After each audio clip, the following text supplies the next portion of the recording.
everybody, we're doing a technical tip video on how to diagnose a misfire on a GMC Sierra. This is 2008 with a 5.3 in it. Customer came in complaining of a StabiliTrak light on and a check engine light flashing, and the motor was running really rough. So what we did was trace down the misfire the old-fashioned ways. First thing we did was test for spark. We had spark. Checked for fuel. We had fuel. Checked for power on fuel. Had power. Checked for power at the coil. Had power. Then I bench tested the fuel injector, and everything worked there. So that led to be a mechanical problem is happening or upon us.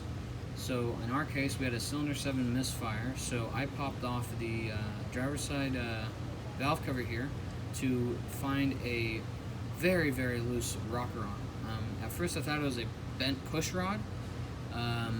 After doing some research, I found out that these 5.3, I think it's all of 4.8, 5.3, and 6.0 LS motors have a hydraulic lifter in them called EFM lifter, or AFM, I forgot. What it does is it turns the motor into a 4-cylinder for like fuel economy and basic gas saving amenities.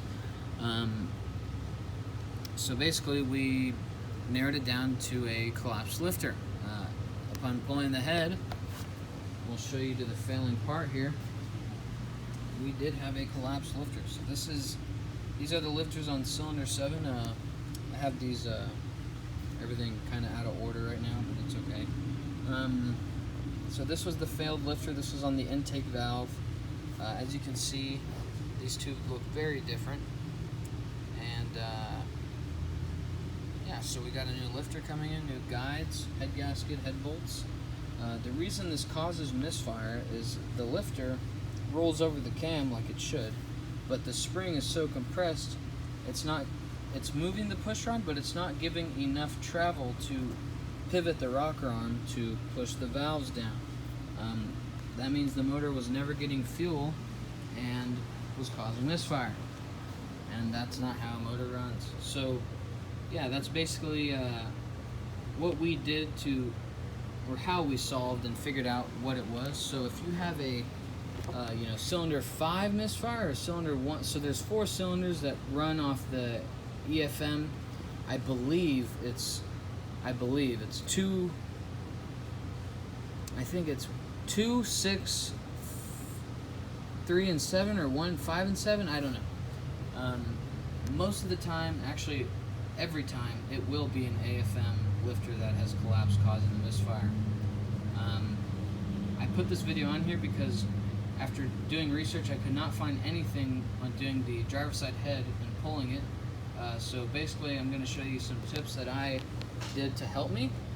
Very straightforward process on the head removal. This is a push rod motor, so no timing components, just a short block head. And yeah, so what I did is remove the cylinder, the manifold bolts.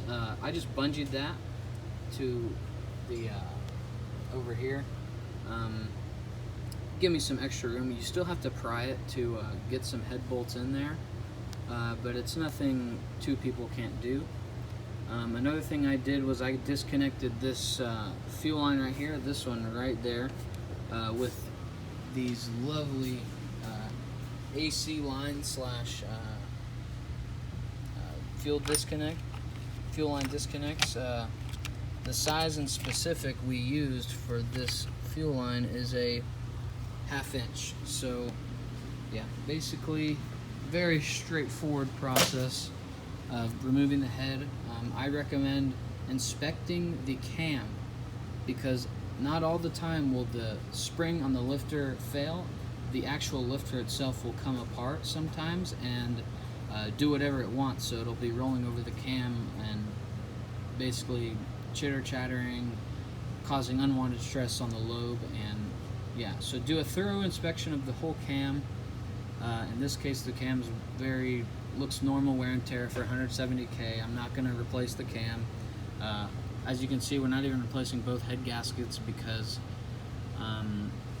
this customer wants to spend as little money as possible. We totally get it. These motors are actually, people fucking tear these down like this all the time. It's very easy and common. So yeah, basically, very straightforward process. Like I said, if you're wondering what we did with the power steering pump, I just let it hang right there. Very simple. The harness will be out of your way. I'd recommend changing the oil pressure sensor while you have everything out. This is under the intake. It's preventative maintenance, and it's just very easy. Just 24mm socket or a oil pressure sensor socket will get that off. And yeah, what follows with this job is a full coolant flush and oil change, because you will have some coolant seeping through the cylinders. I cleaned everything up very well, so it looks very well inside of the cylinder. Lots of cross hatching left, what you want to see. We still have to clean the block surface up of the old gasket material. Make sure both your dowel pins are in there. There's one right there, one right there. Those are essential for putting the head back on. So yeah, thank you for watching. I hope this video helped you out. Like I said, I did this video because I hadn't seen anybody do a video on pulling the driver's side head for an AFM collapse lifter problem. So yeah, thanks for watching.